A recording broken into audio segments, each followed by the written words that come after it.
Welcome to the Herd's official YouTube channel. Make sure to like and subscribe. Don't forget to check out the Colin Cowherd podcast, all of our NFL instant reactions, and more football content. There are so many interesting things to talk about today.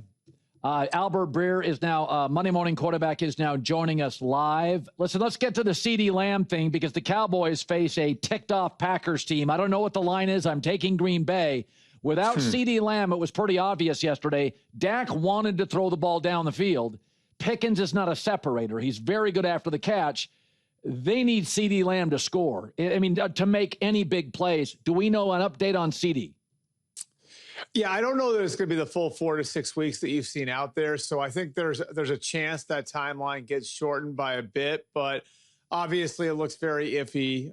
It being a high ankle sprain for this week against the Packers. And I'll tell you, the way that defense is playing right now, the Cowboys defense is playing right now, Dallas probably needs all the offense they can get. So not a great spot for Dak Prescott to be going up against the Packers defense that, even though they lost yesterday, still played really well and has played well over the first 3 weeks of the season. It's amazing to watch Daniel Jones and Mac Jones resurrect their careers, but I think Daniel looks different. Daniel's always been bigger and faster, a very good athlete. I wonder, I mean, I was on this for a year. I think the Colts roster is actually pretty good. I think their O-line's good. Yeah. Warren's a star. Jonathan Taylor, Pittman Downs. I like their players.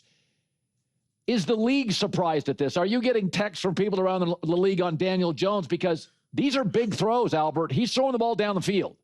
Yeah, I think there is a little bit of surprise over it, but it's the bet the Colts made. And you know, I think I may use this statistic with you, but if I didn't, here it is. And this is one that a couple Colts people gave me over the summer that I thought was really interesting. Last year, they were 29th in the NFL in total defense, and they were 30th in giveaways, and they still won 8 games. So they bring in Lou Anarumo to fix the defense. And then, you know, when I talked to Shane Steichen and some other people there about what was going to win their quarterback competition, it was, we just want somebody who can come in and operate the offense, essentially put their hands at 10-2 and run the offense the way it's being drawn up, which of course I think is a bit of an indictment on Anthony Richardson. And I think was also subtly a vote of confidence in what they already had on the offensive side of the ball. In other words, what they're saying is, if we can just get competent quarterback play, there are enough guys here. And that's Michael Pittman. That's Josh Downs. That's, you know, A.D. Mitchell in spots. That's Alec Pierce, who's played well through the first month of the season. Yep. It's Tyler Warren. It's Jonathan Taylor. It's an offensive line that's gotten younger and is improving. Got a good left tackle in Bernard Raymond. Yeah, I mean, I'm with you. There was a real belief internally that the talent there was better than the rest of the NFL thought. And I think that's showing up. And then, you know, the difference Lou Anarumo is making on defense is showing up too, and bringing in guys like Mooney Ward and Cam Bynum, and they're playing more aggressive and I think better ball on that side of the ball too. Listen, the Rams match up very well with Philadelphia with 2 exceptions. Corner, where they don't have a big corner, and the interior of their old line, they're not very good at center, backup right guard. They can't block Jalen Carter and Jordan Davis. They couldn't block him on the 4th and 1, 2 kicks. They couldn't block him last year in the divisional round. The Rams look like a team to me that may make a move at the trade deadline. Am I crazy? Because I think with Stafford, his age, I think they're going to make a move at the trade deadline. What say you? I think you're right. Like, I think there's definitely a possibility. Now, it's important to remember they've already invested on the interior of the offensive line. They paid Kevin Dotson. They drafted Steve Avila at the top of the 2nd round. So they've already made their investments there. I think corner becomes a little bit more interesting. And I think a lot of this, like these holes, it's sort of philosophical for the Rams. If you look back in recent years, in the last 4 or 5 years, they've really focused on investing at the offensive skill positions and along the defensive front. And their belief is they have to enhance their quarterback and affect the other team's quarterback. And it's really worked when you look at the skill group they have on offense between Puka Nacua and Devontae Adams and Kyron Williams and Blake Corum and on and on and on. You see it there. And then on the defensive front, they've been able to effectively replace the production they lost with Aaron Donald, which might have seemed impossible at the time when Donald retired, with guys like Jared Verse and Braden Fisk and Kobe Turner and Byron Young.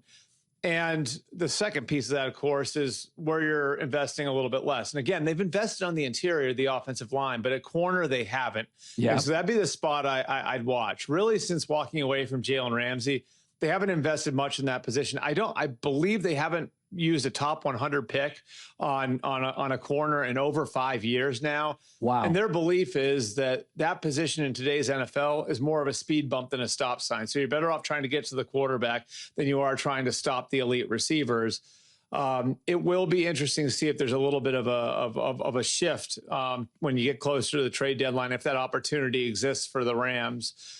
Because most certainly yesterday, it was a huge problem. In those key spots, they could not stop A.J. Brown and Devontae Smith. So I think the Colts are surprisingly good. I think Denver has really surprised me. Way too many mistakes. And watching Bo Nix so far, he played so many college games. He came in ready to play. I think he's hit his ceiling. I do wonder if Sean Payton's a little frustrated. Yesterday, it's Herbert making the plays late and not Bo Nix. What do you think about where Denver's at? Well, I think the environment's a little bit different than it was last year. I mean, last year, that team was winning games on defense. And it's a different thing when you're asking your young quarterback to put up 20 or 24 points rather than getting a shootout. And towards the end of the game yesterday, you saw Justin Herbert take over and Bo Nix had to keep up with him. And then the week before against Indianapolis, and they probably should have won that game anyway, but that was a high-scoring game. So these are different types of games than the Broncos were winning last year.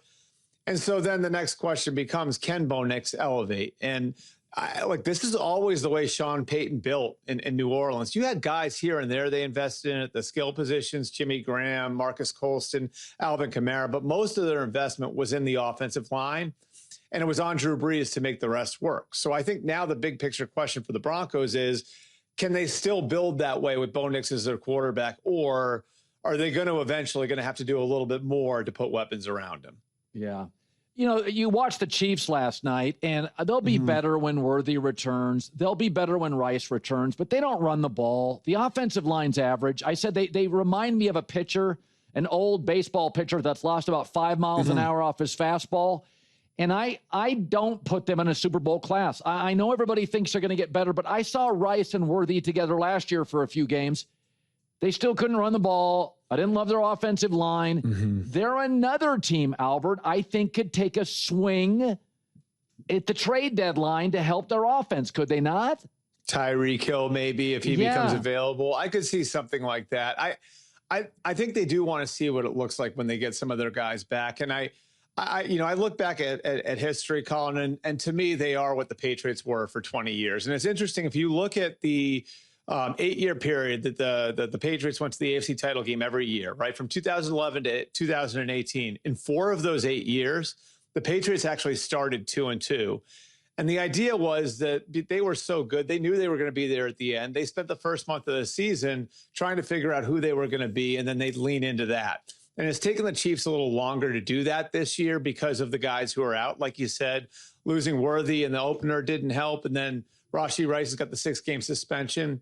You've got a rookie left tackle. So to me, this really is going to be about what it looks like in week 7, week 8, when you have Rice back, when you have Worthy healthy, when you have Josh Simmons at left tackle with some games under his belt. To me, that's the real litmus test. Is they're looking at it now and saying, we know we're a work in progress.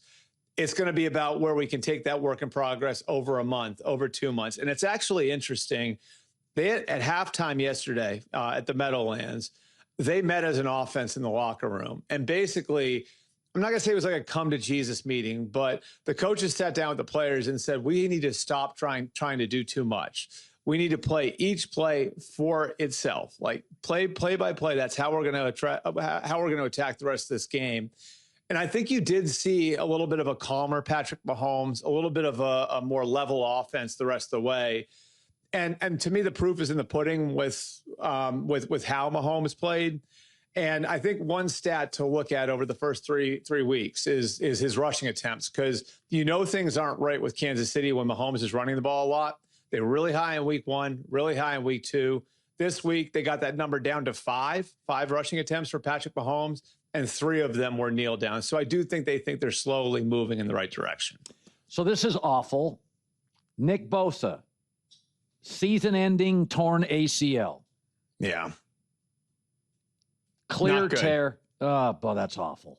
Not good. Not good. Boy, has any organization suffered more injuries than saying, I don't even know how to explain it. I don't know what I had bad luck. I mean, some of their players are older. They've got a lot of, you know, mileage on the tires. That is a, some of this is that, like, some of it is, you know, you are a little bit older and you do have a little bit of an older core. So, yes, you know, when you are relying on a bunch of guys that are a little further on now, Nick is younger than some of them, but he does have injury history. Christian McCaffrey and George Kittle are clearly on the back end of their careers. You know, if you're relying on guys in key spots like that, these things can happen. I will say, like, they deserve a lot of credit for getting to 3-0 without Kittle, without Purdy for a couple of weeks. Bosa goes down in game yesterday. So there's a belief that they're going to get better over the course of the year. You know, just having talked to players and coaches there, the feeling is that because they are playing so many rookies on defense and because they should get some of these guys back on offense, Kittle, Ayuk, that they've got a chance to be a much different team come week 16 or week 17 or week 18. But I mean, losing Nick Bosa is a massive, massive blow. Yeah, they were the fourth oldest team coming into the season. So, that's just awful. Awful. Yeah. You know, I thought it was mostly Caleb and Ben, but the Cowboys are really bad on the back end. I mean, I don't know how DJ Moore, Cole Kmet, and Rome Odunze get that open. So some of it's just Dallas without Micah, not a consistent pass rush. But it did look like, Albert, I thought the drive at the end of the first half and beginning of the third, there was some harmony, like it was layered. It was screen game, run game, play action. I thought it looked like a real offense, a layered NFL offense. Your thoughts? Yeah, it's starting to look more coherent, and I think slowly but surely you're starting to see Caleb play on time a little bit more. Yes. To me, it was like, it goes back to that it was a Monday night or a Sunday night game in August that they played. It was the preseason game against Buffalo. Can't remember which, but it was a primetime game. And to me, the most encouraging thing about that game was how fast the ball was coming out of Caleb Williams' hands. Like, Ben Johnson had really gotten Caleb Williams to trust what he was looking at rather than defaulting to pulling the ball down and running around and trying to make something happen. And, you know, it was discouraging then to see that kind of disappear in week one, but I think slowly but surely you're starting to see it come back now. There's a lot of volume to Ben Johnson's offense. There's a lot for these guys to learn, and there are going to be some bumps as a result of that as they figure out what they're really good at, as they figure out what they want to lean into. And I think they're still in the middle of that process. And, you know, I think the best thing you can say is, like, each week, it feels like Caleb is playing on time a little bit more. Each week, it looks like the offense is running according to plan. Each week, you're starting to see a little bit more creativity, which to me shows a little bit more trust from the coaches to the players and what they're doing. And so, you know, I think there's reason for encouragement that the Bears are going to continue to grow this way. But it was always going to take time because of what Ben Johnson's offense is and has been over the years. And, you know, he made the point to me over the summer that nobody was really scrutinizing it that closely when he first became the OC in Detroit, but it didn't always look right there. And we know what that became. So they have high hopes that they're eventually going to get there with the Bears. Finally, it's one of those things, as the season is now 17 games and starters don't play a lot in the preseason, everybody's going to have a clunker. The Eagles had a clunker in the first half, came back to win. They had a clunker, I would say, in the first game against Dallas. They didn't play particularly well. Green Bay yesterday, I'm like, listen, they did 10-0. It was the fourth. They had a really bad pick. I don't make much of it. I just this is not college football. You're just going to bake in an upset. That's how I look at it. Do you see it differently? No, I mean, you would like to see the offense playing with a little bit more rhythm. But that's a damn good Cleveland defense. I don't know how much people have paid attention to this, but it really looks like they hit on the two defensive players they took in the first two rounds, and Mason Graham as a D lineman, and then Carson Schlesinger looks like a star. Oh God, he's a stud. Yeah, and so you add those guys to what you've already got in Myles Garrett, and Denzel Ward, and Jim Schwartz pushing the buttons, and they've been really good through 3 weeks. And so, I think you can chalk part of Green Bay's struggles on offense yesterday up to that. Obviously, the block kick, there's some things down the stretch of the game there that you don't want to see if you're Matt LaFleur. But like you said, like these are long seasons and these things can happen. And sometimes you go on the road against a team that's really desperate and you lay an egg. And I think that's sort of what happened. And there should be plenty of motivation for the Packers coming back this week because you know where they're going on Sunday night. Yeah. And you know that their best player is probably gonna be pretty excited to get back there. I can't wait. I mean, the first half will be interesting, maybe not the third and the fourth quarters. Yeah. Monday morning quarterback, the great Albert Breer, as always, my man, thank you. All right, thanks, Colin. We were talking about the Chiefs last night. It was kind of a dud of a game, but since the start of last season, just think about this, about how Kansas City is struggling. Since the start of last season, Mahomes has fewer passing touchdowns than Aaron Rodgers with the Jets and the Steelers, fewer big passing plays than C.J. Stroud, who has struggled, and in a quarterback rating lower than Tua. So after the first half last night, it was ugly, and Albert Breer said the offense had a little meeting at halftime. At halftime yesterday at the Meadowlands, they met as an offense in the locker room. And basically, I'm not going to say it was like a come to Jesus meeting, but the coaches sat down with the players and said, we need to stop trying to do too much. We need to play each play for itself, like play by play. That's how we're going to attack the rest of this game. And I think you did see a little bit of a calmer Patrick Mahomes, a little bit of a more level offense the rest of the way. Yeah. Listen, they won, but the problem being the Chargers are now 3-0, all division wins. The Chargers have beaten the Raiders, now the Broncos and the Chiefs. So as Kansas City struggling to create a run game and protect Patrick Mahomes and waiting for their best two receivers to get healthy, the Chargers keep winning. Now, the good news, the Broncos have found ways to lose the last two weekends. But listen, the Chargers feel like they have surpassed, at least for the time being, the Kansas City Chiefs. In an offensive league, they are struggling. 22nd time of possession right now. And with no run game, that means your defense is on the field longer.